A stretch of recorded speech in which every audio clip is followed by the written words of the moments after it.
You're watching Inside Automotive with Jim Fitzpatrick.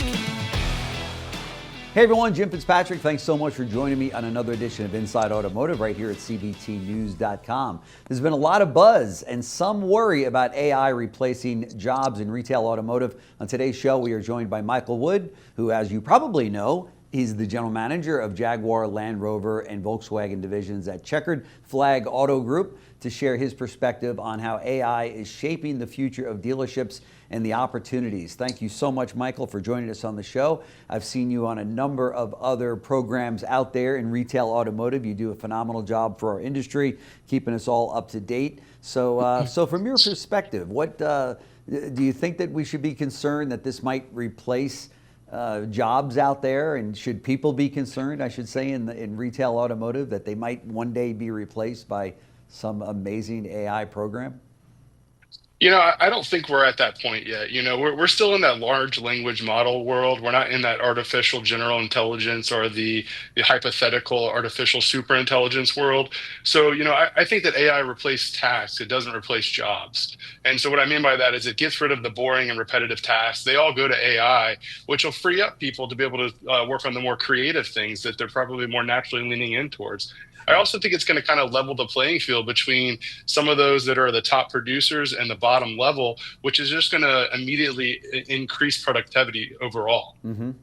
So let's drill down a little bit. Talk to us about where you've seen it work best, and why, you know, that it's worked the way it has in those areas.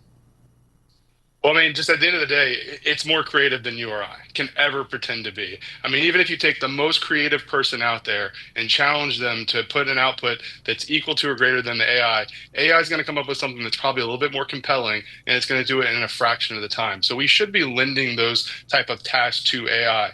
A great example of that for me would be for vehicle descriptions on VDPs. Okay. You know, the better picture you can paint, you can prompt the AI, and that's one of the big things that people don't understand.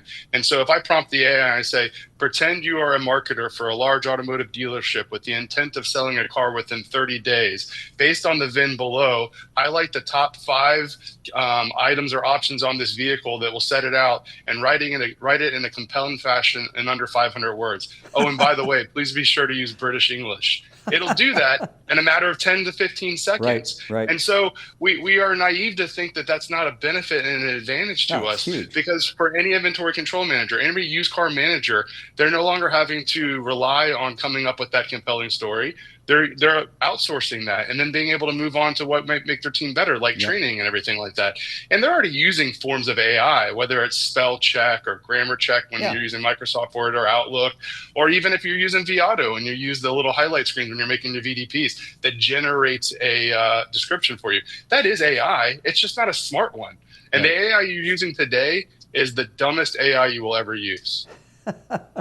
And it changes every day. And to your point, it really does get to know you. So when you go back, as I use it all the time, it'll go back and it knows my personality. It knows the way that I would say things or put things. It already knows what I'm going to want to take out or not include in there, so they don't even include it. But right? I mean, the whole time you're using it, you're actually training it as well. Right, because all large language models is data is put in, and then it creates token based on the data. And the more tokens there are, the more relative it's going to be when it's giving you that response. Right. It can also lie to you though, so that's why there's this human aspect that's going to be required, and should quell some people's fears. Because at the end of the day, if it doesn't know the answer, it's still going to give you an answer, and it may not be right. You know, I think they call them hallucinations in the AI world. Yeah, hallucinations. I love it.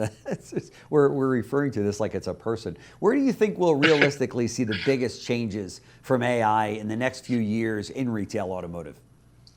I think the immediate and most like the largest impact that AI can have is in the call center aspect of it. You know, whether you're utilizing Toma or Pam AI or any of the other ones that are coming out there, you know, it's still to be determined on which one's going to be the best one.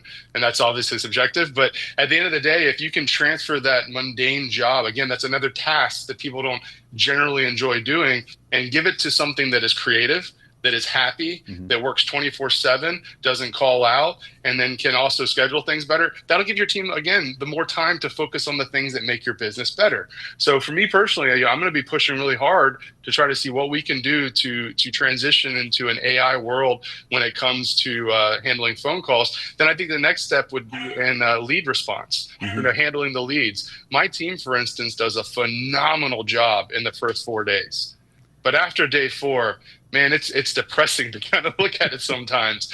And so what that tells me is I need to give them more day 1 through 4 activities, and I need to outsource day 5 and 60 and get them focused on the things that are going to help us sell more cars. That's right. That's a very good point. It should be used, seen as a tool, and used as a tool for sure. And I just think at the end of the day, AI doesn't kill jobs; it kills tasks. And that's a good thing for most employees. I think there was a recent study done that stated that employees are bored 10 hours a week at work. Yeah. Well, are they bored because they're doing tasks that they really shouldn't be doing, that we have the technology for now that could be doing it for them? That's right. And then now they're going to be fully engaged for 40 hours a week. Imagine if you got 25% or more of your employee back because you got rid of those mundane tasks. That's right. That's a very good point. Very good point. Hey, I would be remiss if I didn't ask you while I've got you, how's business at your group? Business is good. We're focusing on really trying to push forward with used cars. When it all comes down to it, with all the tariff talks and everything like that, I can't control what is happening between the executive branch and any of the different countries that build parts for my vehicles or where my vehicles are built. But what I can control is my used car operations. Yeah. So I'm going to be focusing on to make sure that my staff and my team are, not recession, because it's not necessarily recession, but tariff proofed, if you will, so that they can maintain their incomes that they want. We keep the productivity and the revenue going the way that we want to. And we understand that in this tariff world, that the new car side is going to have its ebbs and flows. Yeah, that's for sure. That's for sure. You got the right attitude there. Michael Wood, the general manager of Jaguar, Land Rover, and Volkswagen divisions at Checkered Flag Auto Group. Thank you so much for stopping by. I know a lot of people are trying to get their hands around this AI, situation, and there's some nervousness out there, rightfully so. But I think the more people learn about it, hear from people like you in the industry, it's going to be okay, and it's going to be one of the greatest tools we've found in a long time for retail sales. Yep, I agree completely. People are already using it. Embrace it. Let them use it. That's right. Thanks, Michael. Appreciate it. Thanks for watching Inside Automotive with Jim Fitzpatrick.